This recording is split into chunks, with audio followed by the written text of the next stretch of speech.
Hello बच्चों, चलिए प्रश्न को पढ़ते हैं। प्रश्न में है, निम्न में से कौन सा प्रयोग प्रमाणित करता है कि सरलतम जीवित जीवों का विकास निर्जीव पदार्थों से स्वतः नहीं हो सकता।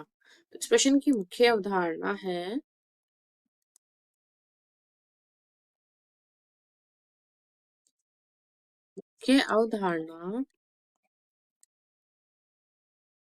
के विकास।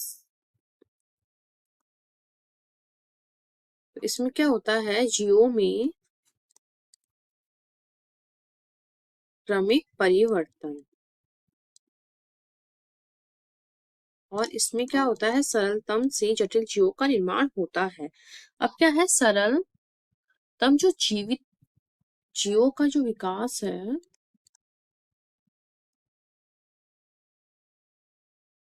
जीवित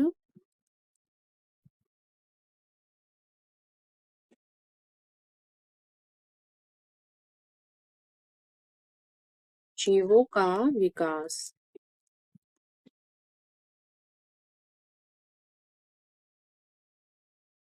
है, ये निर्जीवों से नहीं होता है, स्वतः नहीं हो सकता है। निर्जीव जीव से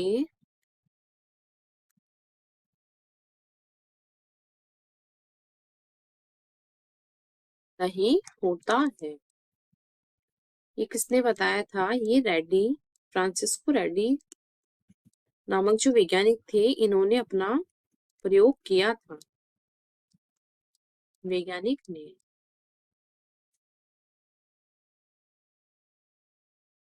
बताया।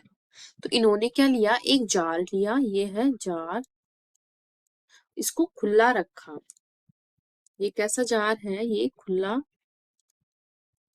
जार है। खुला जार है तो इसके ऊपर अलग अलग प्रकार के जो मांस है, इसके ऊपर क्या उग गए, कुछ जीव या सूक्ष्म जीव आ गए।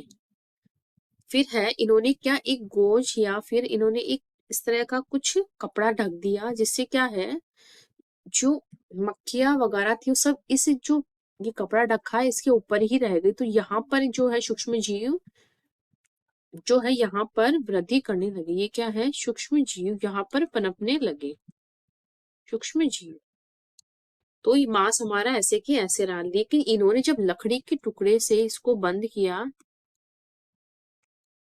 लकड़ी से या किसी टाइट ऐसे से, जिससे कि ना ही हवा आर पार जाए, ना ही कुछ और इसमें आर पार वायु आर पार हो, कुछ भी इसमें, इस तरह से इन्होंने बहुत टाइट इसको पैक किया है लकड़ी के किसी टुकड़े से। तो इन्होंने देखा कि जो मांस का टुकड़ा है, मांस का टुकड़ा जो था वो खराब नहीं हुआ। खराब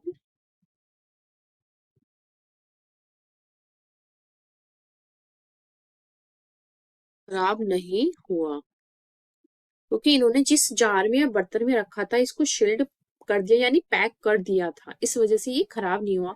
तो ये वाला प्रयोग इन्होंने बताया था कि जो निर्जीव पदार्थों से स्वतः नहीं होता है, क्योंकि अगर निर्जीव से होता तो इसमें अभी भी हो जाता। तो यहाँ जो है इसको जो किसी भी जीव के ऊपर और जीवों का विकास होता है वो किसी सजीव पदार्थों से ही होता है, निर्जीव से स्वतः नहीं होता है। तो इस प्रकार क्षय होते जैविक पदार्थों पर लार्वा बन जाए, ये भी गलत, ये गलत है। संचित मांस में माइक्रोब्स या सूक्ष्म जीव नहीं पाए गए, ये भी गलत है। अबंध यकृत जैविक पदार्थों पर सूक्ष्म जीव पाए गए, तो ये भी गलत है। हमारा डी विकल्प सही है। मांस खराब नहीं हुआ जब उसे गर्म करके शील्ड बर्तन में रख, शील्ड यानी पैक, जिसमें कुछ भी आर पार नहीं जा रहा हो। तो विकल्प डी हमारा सही हो जाएगा। आशा करती हूँ आपको इस क्वेश्चन का हल समझ में आया होगा। धन्यवाद।